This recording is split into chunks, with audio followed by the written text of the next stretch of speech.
하나님의 말씀을 듣습니다. 기도를 계속하고 기도에 감사함으로 깨어 있으라. 또한 우리를 위하여 기도하되 하나님이 전도할 문을 우리에게 열어주사 그리스도의 비밀을 말하게 하시기를 구하라. 내가 이 일 때문에 매임을 당하였노라. 그리하면 내가 마땅히 할 말로서 이 비밀을 나타내리라. 외인에게 대해서는 지혜로 행하여 세월을 아끼라. 너희 말을 항상 은혜 가운데서 소금으로 맛을 냄과 같이 하라. 그리하면 각 사람에게 마땅히 대답할 것을 알리라. 아멘. 사도 바울은 사도 바울의 서신서의 특징 중에 하나가 신학과 삶, 신학과 생활에 대하여서 적절하게 이렇게 교훈하고 말씀을 전해 주신다는 점에 있지요. 그리스도의 3장부터 그리스도의 생활에 대해서 우리에게 가르쳐 주고 있는데 한 번 더 살펴보자면 무엇보다도 골로새서 3장 1절에서 처음 시작은 그리스도인이라는 정체성에 대해서 먼저 가르치고 있습니다. 그러니까 우리가 그리스도인이냐 아니냐, 누가 그리스도인이냐 했을 때 예배당에 다니면, 주일날 11시 예배당에 다니면 그리스도인이냐? 대부분 그렇습니다.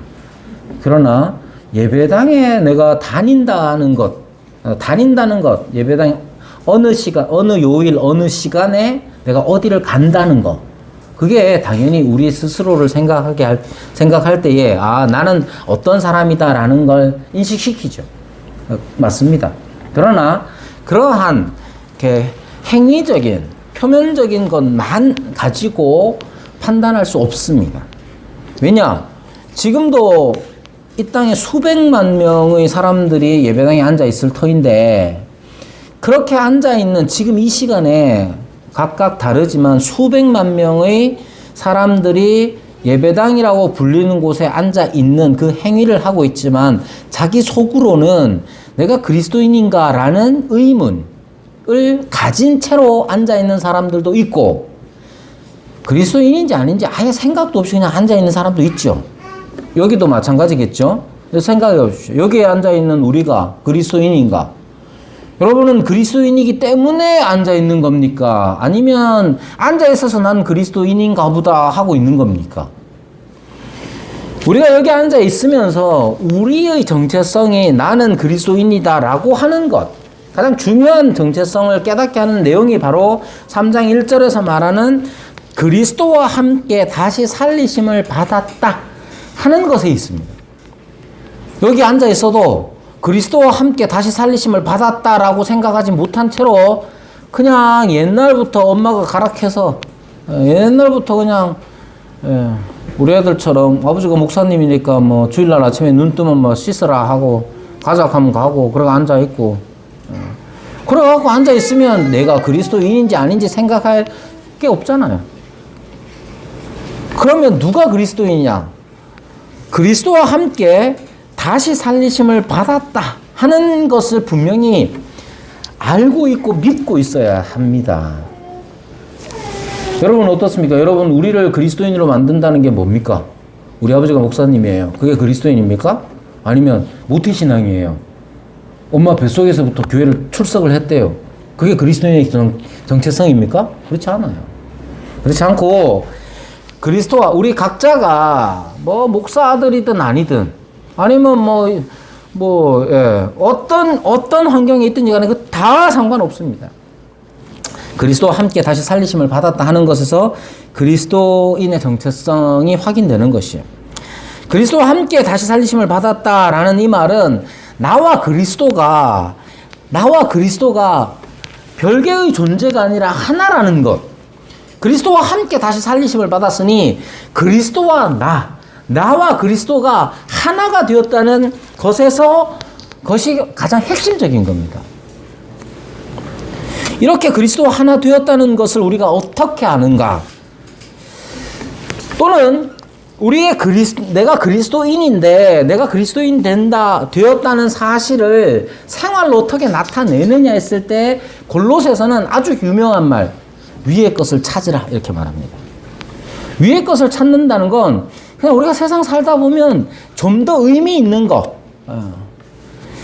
물리적이고 육체적인 것 말고, 표면적으로 눈에 보이는 것 말고 좀 더 의미 있는 게 있지 않을까? 좀 더 의미가 있는 것을 우리가 행하며 살자는 의미, 그런 뜻이 아니에요. 위의 것을 찾으라고 했을 때 거기는 그리스도께서 하나님 우편에 앉아 계시느니라고 말합니다. 위의 것을 찾는다는 것은 그리스도께서 그리스도가 되심, 그리스도께서 우리를 다스리시는 분으로, 온 우주를 다스리시는 분으로서 계시고, 그 의미를 찾는 거죠. 내가 그리스도와 하나 되었고 그리스도께서 나를 살리셨으니 내게 가장 중요한 것은 그리스도가 되는 겁니다. 그래서 인간적인 차원에서, 인간적인 의미에서 좀 더 의미 있는 윤리적인 행위들, 정의로운 행동들을 하자, 그 정도로 끝나는 게 아니에요. 윤리와 정의가 필요 없다는 게 아닙니다. 윤리와 정의는 각 시대마다 나름 정의되고 있습니다. 뭐가 착한 일입니까? 무엇이 착한 일입니까? 라고 하는 건 시대마다 달라요. 그 문화마다 다를 수도 있고, 우리가 추구하는 바는 좀 더 윤리적이고 좀 더 정의로운 것이라기보다는 그 윤리와 정의가 그리스도의 통치 아래에서 우리에게 작용해야 하는 점입니다. 그것이 위의 것을 찾는다는 의미가 되는 것이죠. 그리스도인이 가장 소망스러워하는 순간에 대해서 4절에서 말합니다. 3장 4절에서 우리 생명이신 그리스도께서 나타나실 그때에 너희도 그와 함께 영광 중에 나타나리라. 여러분, 이 말씀의 실제가 장래에 이루어질 거예요. 우린 그걸 믿어요. 그리스도께서 다시 나타나시느냐? 나타나십니다. 우린 그걸 믿습니다. 그때의 그때를 마지막 때라고 하지요. 그때에는 온전하신 그리스도의 영광이 우리에게 나타날 거란 말이에요. 그러나 이러한 장래에 일어날 일에 대한 소망을 누가 갖습니까? 장래에 나타날 이 그리스도께서 장래에 나타나실 것에 대한 소망을 누가 갖느냐? 그리스도께서 나타나신 사람, 그리스도의 나타나심을 맛본 사람이 이 장래의 소망을 갖습니다. 쉽게 얘기하면 그리스도를 한 번도 만나본 적이 없는 사람, 그리스도의 영광, 그리스도께서 나타나셨을 때에 보이시는 그 영광을 한 번도 맛보지 못한 사람은 장래에 그리스도께서 나타내실 영광에 대해서 소망할 수가 없어요. 그러므로 나타나심은 두 가지 의미를 다 포함하고 있습니다. 첫 번째, 지금 현재에 실존적으로 우리에게 나타나셔야 돼요. 누가? 그리스도께서. 그리스도께서 나타나시지 않았다면, 나타나신 그리스도를 뵌 적이 없다면 장래에 나타나실 그리스도를 소망할 수 있습니까? 그럴 수 없어요. 저한테는 한 번도 안 나타나셨는데요. 그럼 그 사람은 그리스도인이 아닙니다.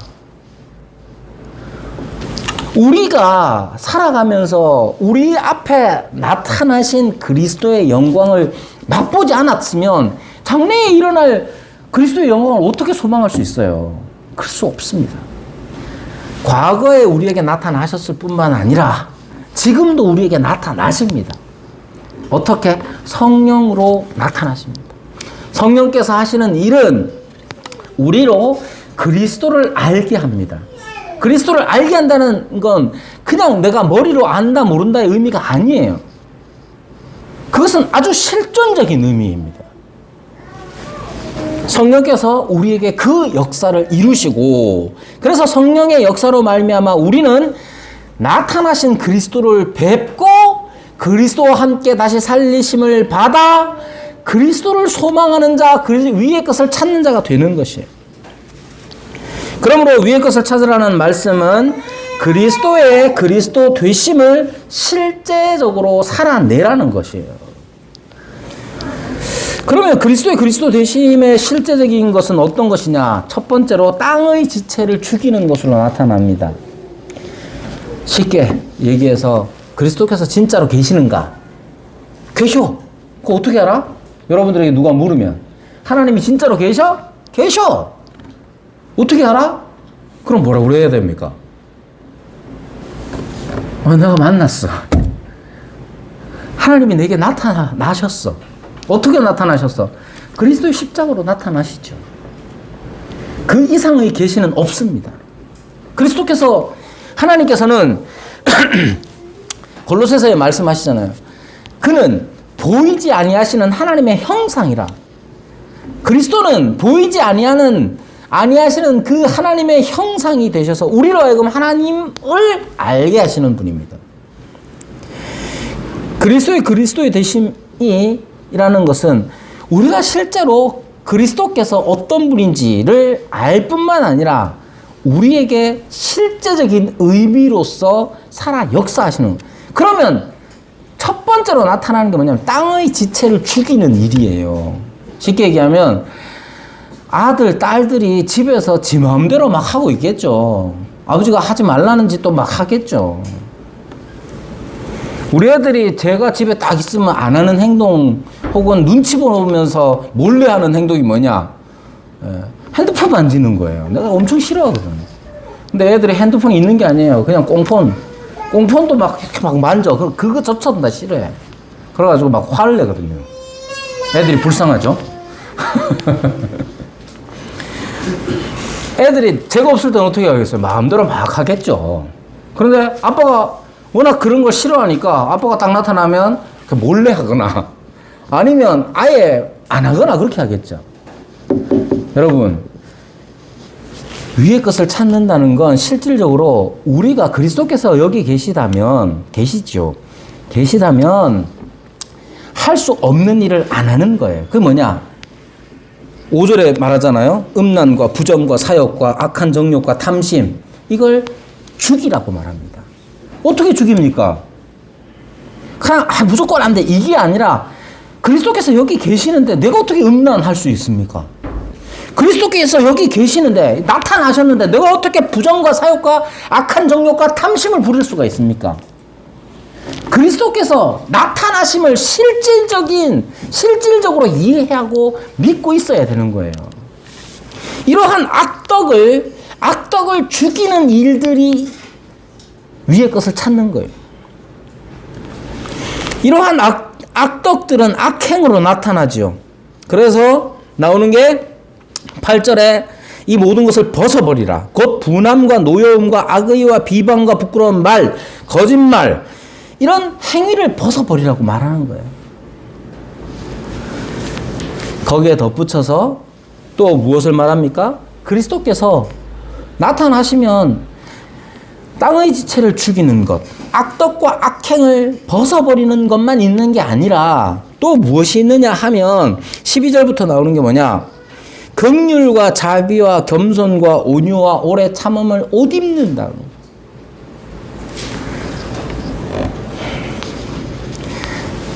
자식들 키우면서 큰 아들이 지금 없어서 하는 말이지만 큰 아들이 지가 마치 아빠가 된 양 지 막내 동생한테 그러지 말라고 해줘! 막 이러고 있어요. 아빠가 여기 있는데 가풍을 지가 잡고 있어요. 막 그렇게 한단 말이에요. 웃기는 일이지만 그런 일들이 이제 아빠에게는 어떻게 들리느냐 하면 아빠가 여기 있는데 쥐가 막 그렇게 하는 걸 보면 아빠가 무시당하는 느낌을 갖게 됩니다. 해도 내가 해야 될 거 아니에요.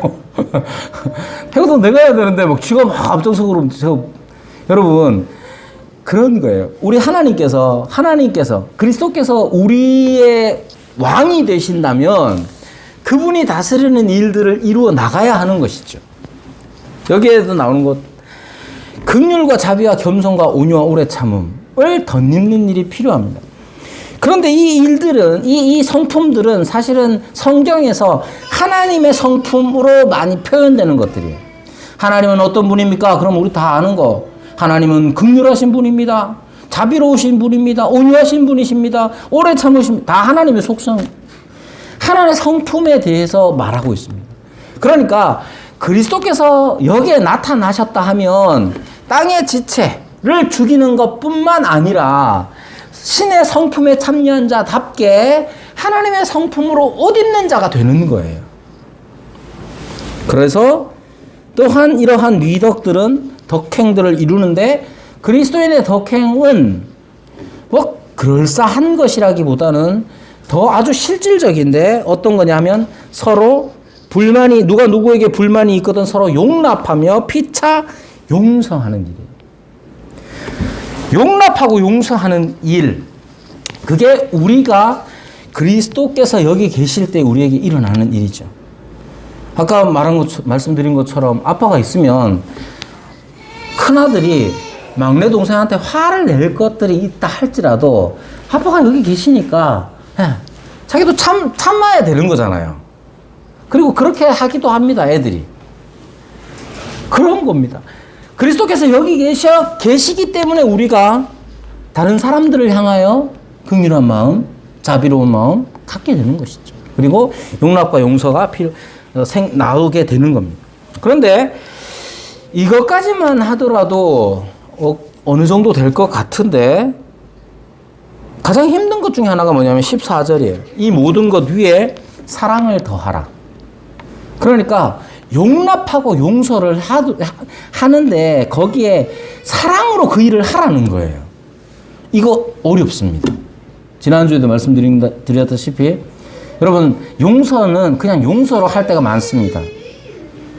용서와 용납을 그냥 그걸로 그냥 할 때가 많아요. 그래 용서해 줄게. 근데 거기에 사랑을 더하는 건 뭐예요? 사랑이 원동력이 되어서 용서해 주는 거 이게 쉬운 거 아니에요. 그런 사람 만나본 적이 있어요? 거의 없을 거예요. 저는 그렇게 했겠습니까? 저도 자신 못하겠어요. 그러면 어떻게 하면 이 모든 것 위에 사랑을 더할 수 있는가? 우리가 받은 사랑에 집중해야 합니다. 사랑이란 어떻게 나올 수 있느냐? 사랑은 받은 것에서 나옵니다.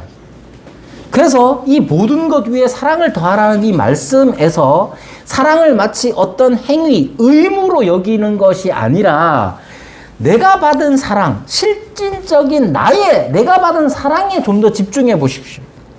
내가 무슨 사랑을 받았죠? 하나님의 사랑을 받았습니다. 그걸 어떻게 합니까? 그리스도의 십자가가 우리 눈앞에 있지 않습니까? 우리 그리스도께서 나를 위하여 죽으셨다는 이 사실이 내가 그럴싸하기 때문에 아주 위대한 인물이기 때문에 나를 위해 죽으신 게 아니에요. 나는 죄인인데 이 죄인을 위하여 죽으셨다는 게 다른 말로 다른 어떤 이유로도 설명이 안 돼요.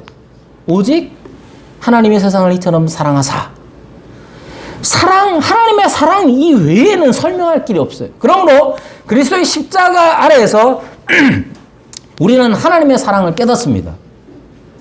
우리는 사랑을 받은 사람이에요. 그러니까 용서와 불만이 있어서 용납하고 용서해야 될 때가 된다면 우리는 언제나 우리에게 베풀어 주신 하나님의 사랑에 초점을 맞춰야 됩니다. 내가 어떤 사람이냐? 하나님께 용납되고 용서받은 사람. 그것도 사랑으로서 용납되고 용서받은 사람인 것을 그리스도의 십자가 아래에서 확인하는 이 일, 그게 우선적입니다. 그렇지 않으면 사랑도 의무가 되고 사랑도 다른 사람에게 빚을 지우는 일이 되어버립니다. 하나님을 향한 사랑으로 시작되는 그 사랑, 그리고 그 사랑의 확대를 통해서 우리는 용납과 용서를 이룰 것입니다. 이렇게 사랑을 더한 우리의 행동이 그리스도의 평강으로 주장되는 것이죠. 여기에 평강을 이야기할 때에 당연히 평화이죠. 평화. 똑같은 말입니다. 이 에이레네, 이 평강이라는 것이 단순하게 내 마음의 상태가 안정적이다는 것만을 의미하지 않습니다. 여러분, 언제 우리는 마음의 안정을 얻느냐 하면 여러 어려움이 없을 때, 장애물과 방해물이 없을 때 마음의 안정을 찾을 것 같다고 생각을 합니다. 시험이 닥쳐오면, 시험 앞에 서면, 여기 여러분 학기 중간고사가 막 다가오면, 혹은 학기말이 다가오면, 점수를 내야 되고, 그렇게 되면 닥쳐진 것 때문에 불안을 하잖아요. 그러면 시험이 다 끝나면 평화가 올 것 같잖아요. 그런 평화 말고 여기에 평강이라고 하는 것은 조화로운 상태를 의미할 뿐만 아니라 마치 자전거가 가만히 딱 중심을 잡고 가만히 서 있는 게 자전거의 평강이 아니고, 자전거는 자전거의 목적을 맞게 굴러가면서 있을 때에 그게 에이레네, 히브리어 샬롬의 의미가 되는 거예요.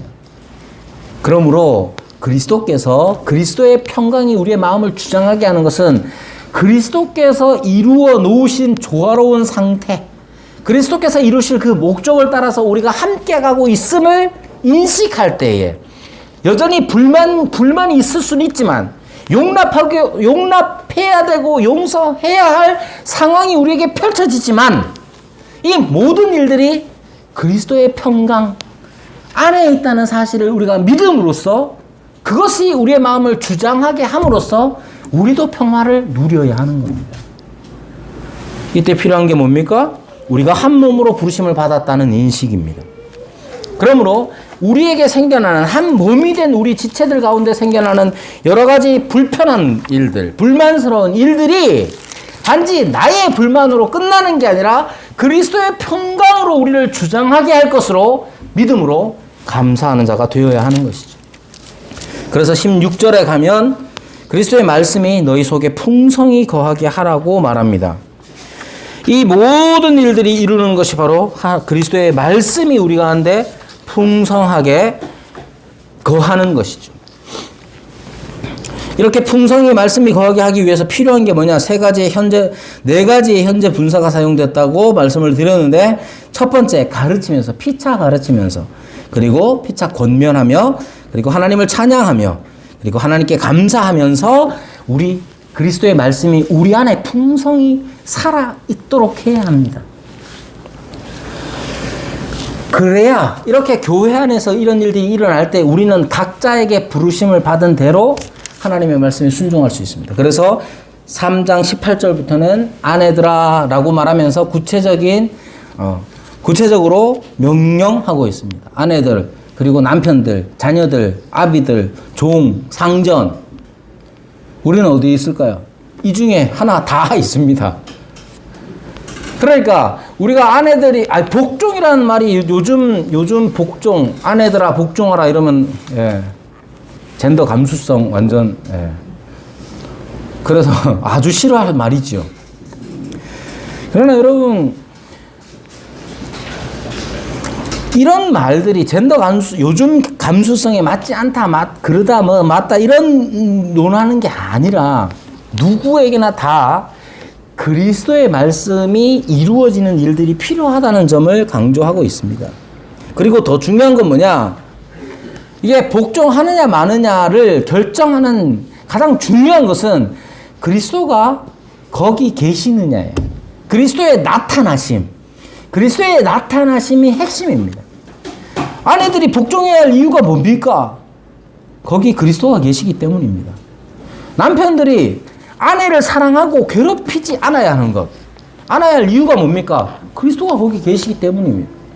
우리가 남편이든 아내든 자녀든 아비든 종이든 상전이든 간에 다 그리스도의 그리스도 되심이 실존이 되게 하라는 거예요. 그게 중요합니다.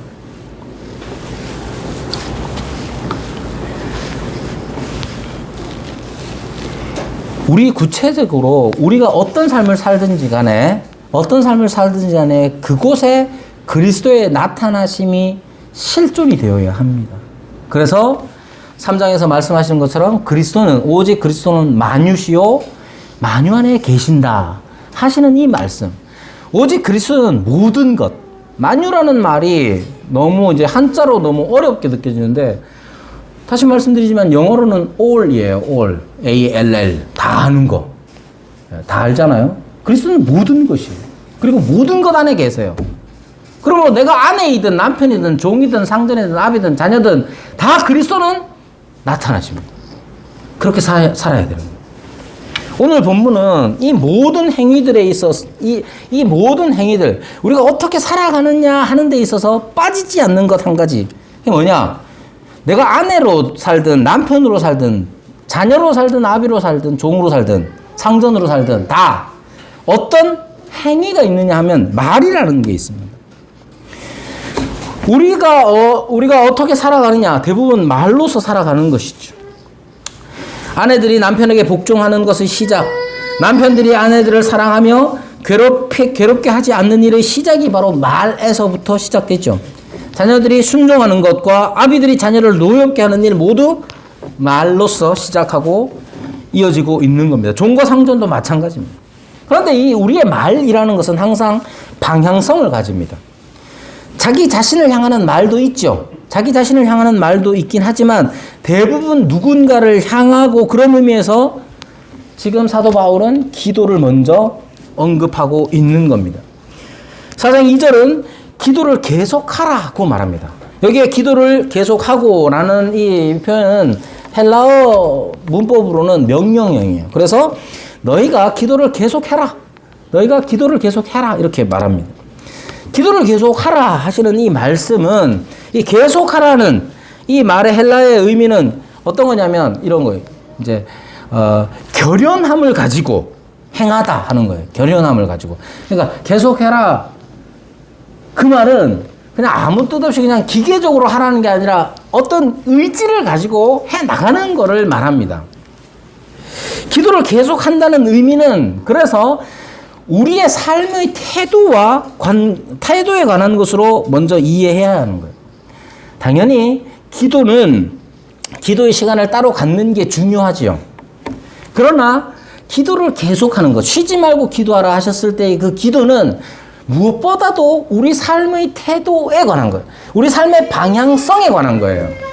즉 여기 기도를 계속하라는 말씀은 우리가 하나님을 향하여 있다는 것, 하나님 앞에 있다는 사실이 가장 중요합니다. 기도는 어떤 사람이 합니까? 자기가 하나님 앞에 살아가는 사람이라는 걸 아는 사람이 기도해요.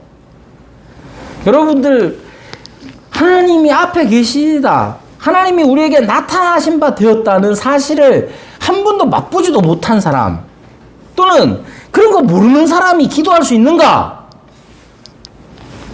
기도할 수 있습니까? 없습니까? 기도의 행위만 보면 다 하는 것 같아요. 어떻게? 다 기원합니다 그러잖아요.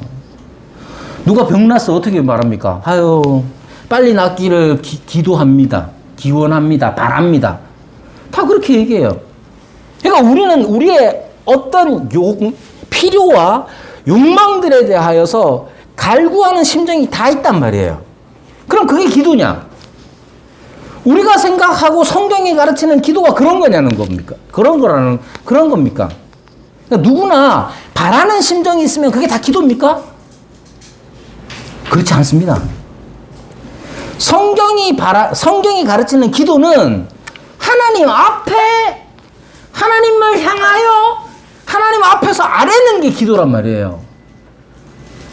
그냥 내 안에 있는 어떤 소원, 필요, 욕망, 욕구, 그게 기도가 아니란 말이에요.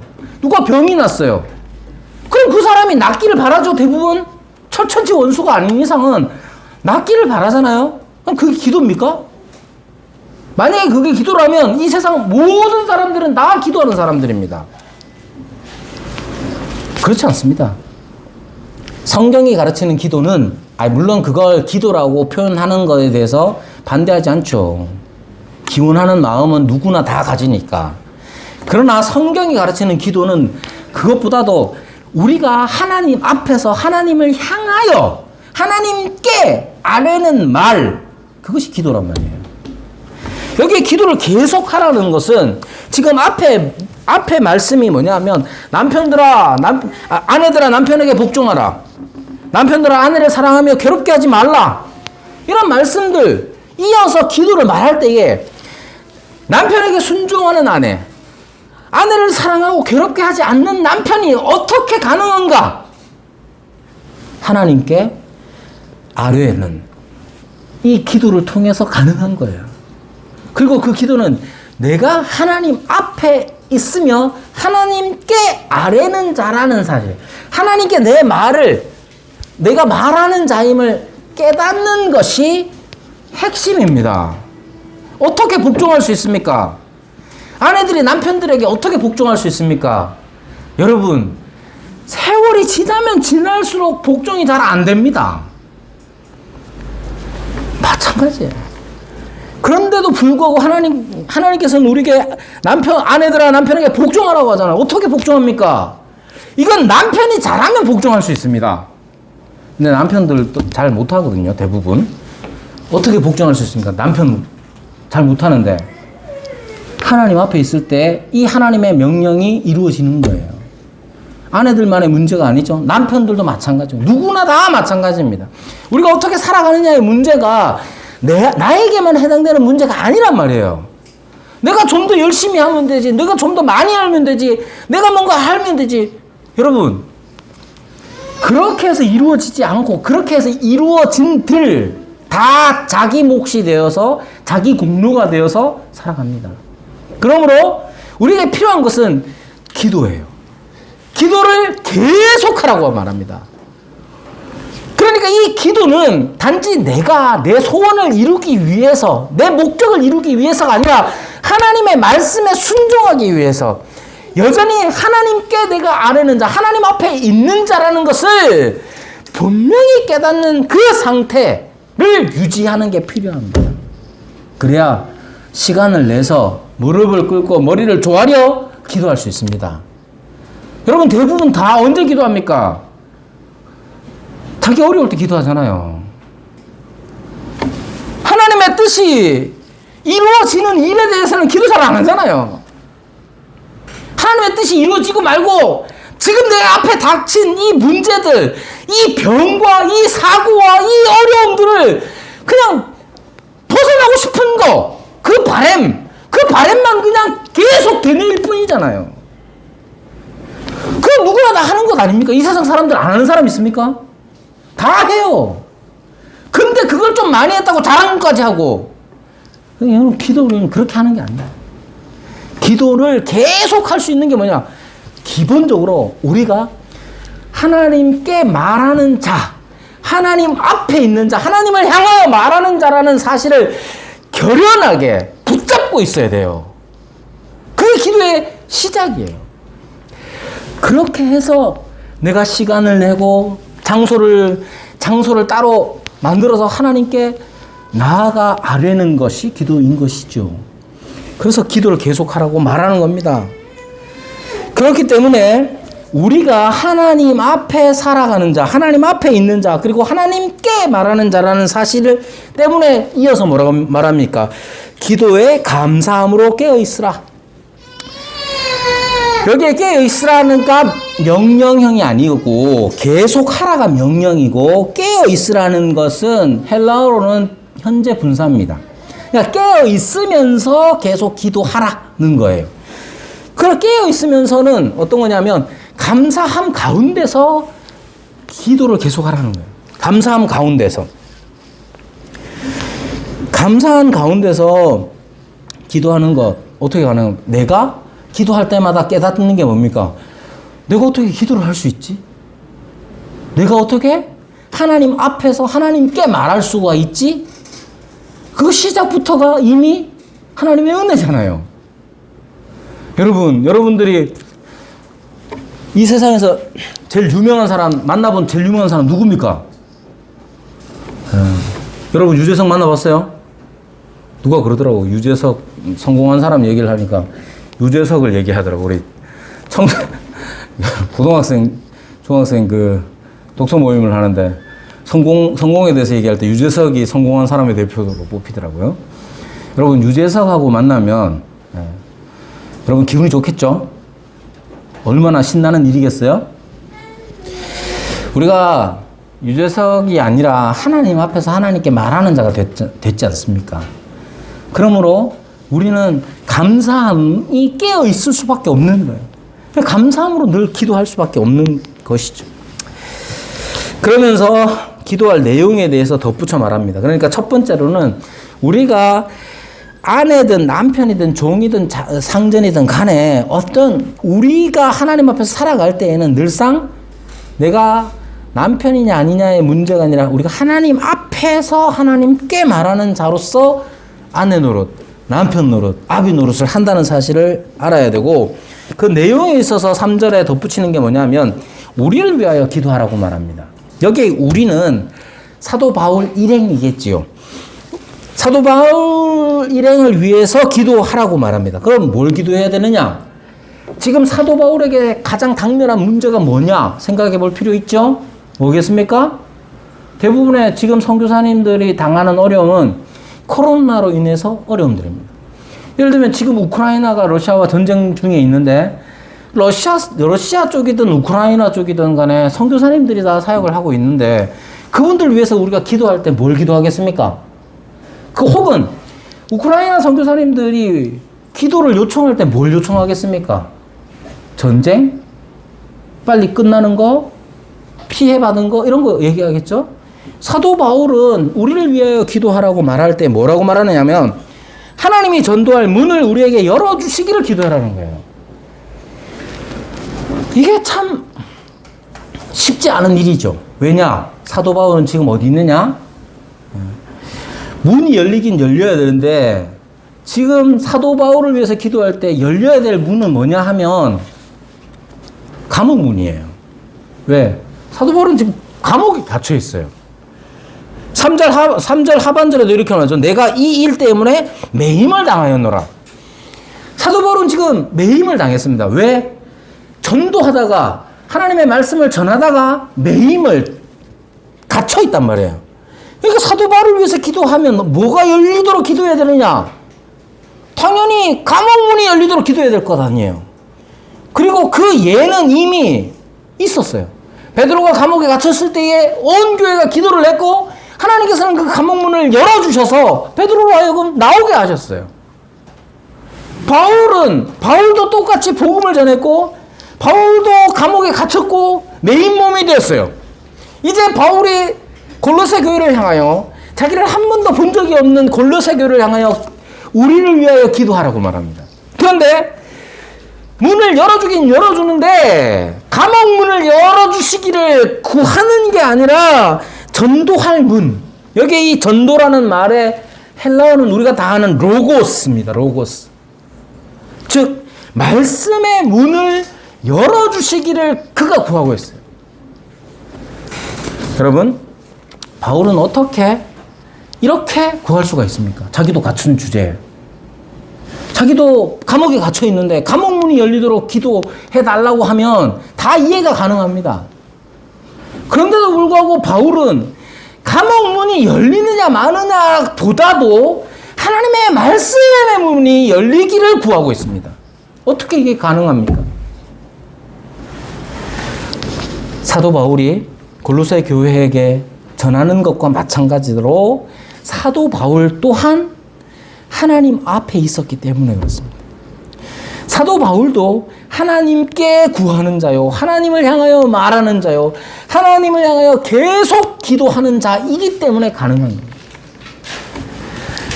여러분, 당연히 사도 바울이 갇힌 이 상태에서 벗어나기를 골로새 교회가 기도했겠죠. 감옥에 갇혀 있는데 계속 갇혀 있으면서 말씀 잘 전하게 해주세요. 이렇게 기도할 사람이 누가 있습니까? 당연히 골로새 교인이든 누구든 간에 바울의 형편을 아는 사람이라면 그곳에서 벗어나기를, 그 감옥의 닫힌 문이 열리기를 기도했겠죠. 그러나 그것만이 아니라 말씀의 문, 전도할 문이 열리기를 구하는 것은 사도 바울에게 있어서 뿐만 아니라 골로새 교회에게 있어서 하나님께서 그들 앞에 실존이 아니시라면, 실존적인 나타남이 아니라면 불가능한 일입니다. 사도 바울은 지금 감옥문의 안에 갇혀있는 상태가 아니라 그가 감옥 안에 있어도 그는 하나님 앞에 있는 자이기 때문에 이게 가능한 거예요. 동일하게 골로새 교인들도 감옥에는 안 갇혀있지만 그렇다고 해서 자유로운 몸이다 아니다, 그게 중요한 게 아니라 그들 모두 하나님 앞에 사는 사람이기 때문에 그런 거예요. 그리고 바울은 자기의 직분을 따라서 그리스도의 비밀, 이 복음의 말씀을 전하고 말씀의 문이 열리는 것이 가장 복된 일이라고 본인이 알고 있기 때문에 이렇게 구하는 겁니다.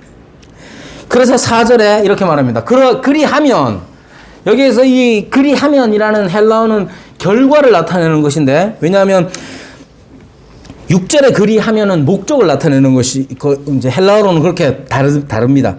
4절에 그리하면, 그렇게 기도를 하면 내가 마땅히 할 말로서 이 비밀을 나타내리라, 이렇게 말해요. 여기 이 나타내다 하는 이 말이 골로새서 3장 4절에 그리스도께서 나타나실 때에 너희도 영광 중에 함께 나타나리라. 3장 4절에 나타나리라 두 번 사용됐죠. 똑같은 말이에요. 여기에 나타내리라 하는 이 말도 헬라어로도 똑같은 단어예요. 즉, 지금 사도 바울은 갇혀 있느냐 갇혀 있지 않느냐의 문제가 아니라 그리스도의 복음, 이 비밀을 드러내는 일이 그에게 있어서 가장 중요한 일이었습니다. 이걸 자꾸 어떤 그리스도인의 전도의 의무처럼 생각하지 마십시오. 그리스도인은 전도할 의무가 있긴 있지만 그 의무는 그냥 무조건적으로 해야 되는 의무가 아니라, 여러분들이 좋은 핸드폰을 가지든 아니면 좋은 차를 가지든 아니면 무엇이든 여러분들을 즐겁게 하는 일이 있으면 입이 가만히 있지 않습니다. 입이 가만히 있질 않아요. 우리 아들 공부를 잘합니다. 그럼 어떻게 합니까? 어디 가서도 이게 자랑할 때를 늘 찾습니다. 그래, 하민아, 이번에 몇 점 맞았노? 이렇게 묻죠. 왜 묻습니까? 우리 아들 점수를 자랑하기 위해서죠. 그런 거예요.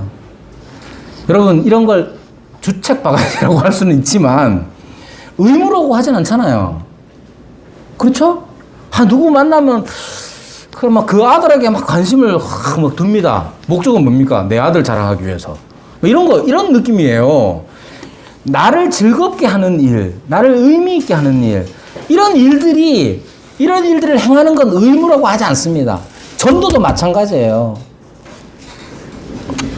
그래서 지금 내가 마땅히 할 말로서 이 비밀을 나타내리라 하신 이 말씀, 우리가 생각할 때에 하나님의 말씀이, 그리스도의 복음이 전파되는 것, 그것이 우리에게 있어서 우리 자신을, 우리의 정체성을 부여하는 일이고 우리가 가장 복된 일이기 때문에 그렇게 하는 겁니다.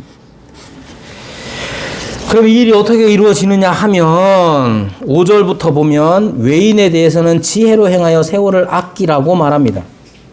세월을 아끼라. 여기에 5절의 동사는 지혜로 행하라 하는 말입니다. 세월을 아끼면서 지혜로 행하라. 이것이 헬라어 문법상의 동사와 또 현재 분사를 말하는데, 말을 어떻게 전해야 하느냐 했을 때 말을 그냥 말하는 것으로 전하는 것이 아니라 지혜로운 행위로서 말이 전달될 수 있도록 하라는 거예요. 그리고 이어서 6절에 말하는 것처럼 너희 말을 은혜 가운데서 소금으로 맛을 냄과 같이 하라고 말합니다. 이 말은 뭐냐 하면 상대방이 듣기 좋은 말만 하라는 것이 아니라 그 사람에게 들리도록 말해야 하는 게 중요합니다. 이 의미가 좀 다를 수 있는데, 똑같은 말을 해도 어떤 사람은 기분 나쁠 수도 있고 듣고 싶지 않을 때도 있잖아요. 그렇죠? 그러면 무엇이 그걸 가르느냐 했을 때 그 사람 됨이 그걸 가릅니다. 종종 인용하는 C.S. 루이스의 사자 마녀 5장에 보면 나니아에 갔다 온 두 사람이 있어요. 네 명의 그 형제들 중에 두 사람이 나니아에 갔다 옵니다. 루시와 에드먼드. 넷째 갔다 오는데, 루시가 갔다 와가지고 신나게 막 나니아가 어떻고 저떻고 막 툼누스 씨가 어떻고 막 얘기를 하니까 수잔하고 피터, 언니 오빠들이 야가 왜 이러노? 이게 정신이 있나 없나? 막 이렇게 막 하니까 그걸 본 에드먼드가 자기도 같이 바보 멍충이가 될 것 같으니까 자기는 아니 안 갔어 이렇게 얘기한단 말이에요. 그래가지고 피터와 수잔 얘들이 그 교수 집에 가가지고 얘가 이럽니다. 그러니까 교수님이 하는 말이 뭐냐, 그 저택의 주인이 하는 말이 뭐냐, 평소에 이 루시라는 애가 하는 말이 어땠냐, 평소에 진실하고 거짓말 안 하고 그랬냐, 에드먼드는 어땠냐, 거짓말 자주 하고 뭐 그랬거든요. 그랬더니 이 교수님이 하는 말이 평소에 진실하고 참말을 하던 이 아이가 한 이 이상한 말은 왜 못 믿냐 이렇게 물어요. 여러분, 우리는 하나님 앞에서 하나님을 향하여 말하는 사람입니다. 기도죠. 이런 사람들이 하나님께만 향하여 말하는 것이 아니라 이 세상에 나와서는 이 세상 사람들 외인을 향하여서도 말하는 자가 될 터인데 우리의 말, 외인을 향한 우리가 아닌 다른 사람들을 향한 우리의 말은 어떤 게 가장 중요하고 의미가 있느냐? 내게 중요하고 의미 있는 말이 상대를 향하여서도 의미 있고 중요하죠. 뭐겠습니까? 복음일 수밖에 없는 거예요. 그럼 어떻게 전해야 합니까? 지혜롭게. 그리고 소금으로 맛을 냄과 같이. 제 표현으로 하자면 여러분들이 우리가 이 세상 살아가면서 세상 사람들을 향하여 좋은 사람이 되어야 합니다. 의미 있는 사람, 좋은 사람이 되어야 합니다. 그리고 때를 만났을 때에 복음을 전하는 사람이 되어야 합니다. 그럼 하나님께서 바로바로 구원해 주시느냐? 아닐 때가 많더라고요. 그러나 그때는 하나님께서 정하시는 것이요 하나님의 권한에 있는 일이니 우리는 때를 어떤지 못 얻든지 복음을 전하는 자로서 살아가야 하는 것이죠. 여러분,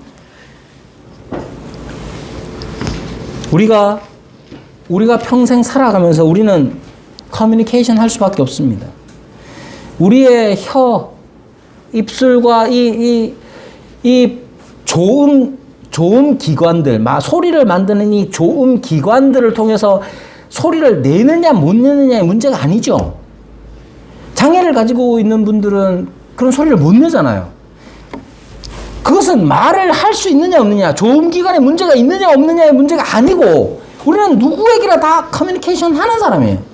그죠? 심지어 개들도 하고 고양이들도 다 하잖아요. 누구를 향하느냐가 우리 자신을 인식시킵니다.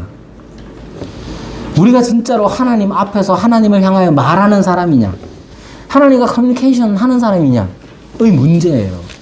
그리고 그것은 밖을 향하여서도 똑같이 드러나게 되어 있습니다. 그럼 어떻게 말하는 사람이 될 것인가? 그건 우리에게 가치 있고 중요한 것을 따라서 되어지길 마련입니다. 여러분, 그러므로 우리의 말 속에 우리의 가치, 우리가 누구인지도 다 담겨 있다는 사실을 기억하면서 한 번 더 깊이 생각하는 저와 여러분이 되기를 바랍니다. 우리 함께 말씀을 생각하시면서 기도하겠습니다.